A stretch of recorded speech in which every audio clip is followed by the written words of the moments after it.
Sveiki visiem! Atkal esam uz lauka.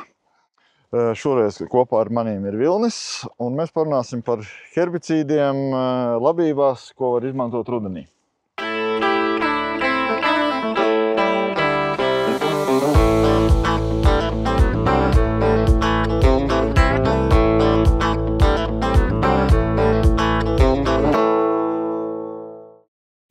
Šobrīd ņuansi ir pieregistrēta arī kā rudens lietojums. Lai arī mēs ņuansi pazīstam vairāk kā pavasara produktu, šobrīd mēs arī viņu varam lietot graudaugu sējumos arī rudenī.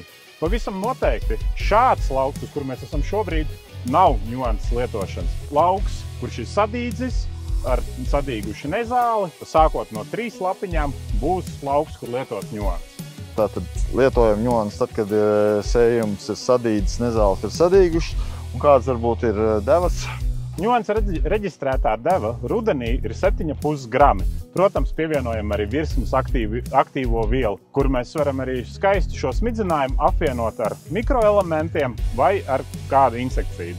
Ņuanse jūsu laukā ierobežos divdīglapu nezāles un sārņaugus, tādi kā rapsi, zirņus, pupas. Lai nosaktu pilnu spektru divdīglapu nezāles jūsu laukā, aicinam ņuansei pievienot difluvinikānu saturošu produktu. Laicīgos sējumos, garos siltos rudeņos, kad graudaugi attīstās ļoti ātri, strauji, attīstās arī laputis, kas pārnēsā vīrusus, un šajā mirklī viņas tieši inficē mūsu graudaugus.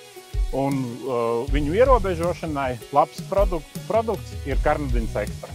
Paldies, Vilni, par informāciju. Tiekamies nākamreiz uz lauku. Atā!